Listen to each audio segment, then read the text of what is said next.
அஸ்ஸலாமு அலைக்கும் வரஹ்மத்துல்லாஹி வபரகாத்துஹு.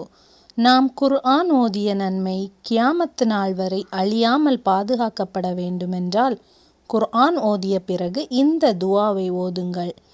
ஆயிஷா ரலியல்லாஹு அன்ஹா அவர்கள் நபி ஸல்லல்லாஹு அலைஹி வஸல்லம் அவர்களிடம் கேட்கிறார்கள், யா ரசூலுல்லாஹ், நீங்கள் குர்ஆன் ஓதிய பிறகு இந்த துஆவை ஓதுகிறீர்களே என்று கேட்டார்கள். அதற்கு நபி அவர்கள், ஆம், நாம் குர்ஆன் ஓதிய பிறகு சுப்ஹானக அல்லாஹும்ம வபிஹம்திக அஷ்ஹது அன் லா இலாஹா இல்லா அன்த அஸ்தக்ஃபிருக வ அத்தூபு இலைக், இந்த துஆவை குர்ஆன் ஓதிய பிறகு நாம் ஓதினால் கியாமத் நாள் வரைக்கும் அந்த நன்மையை அழியாமல் அல்லாஹ் பாதுகாத்து விடுகிறான்.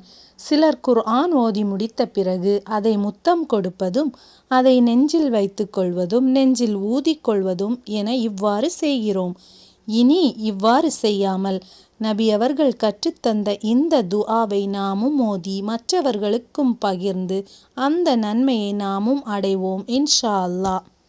ஹதீஸ் இடம்பெற்ற நூல் நஸாஇ. அறிவிப்பவர் ஆயிஷா ரலியல்லாஹு அன்ஹா. அஸ்ஸலாமு அலைக்கும் வரஹ்மத்துல்லாஹி வபரகாத்துஹு.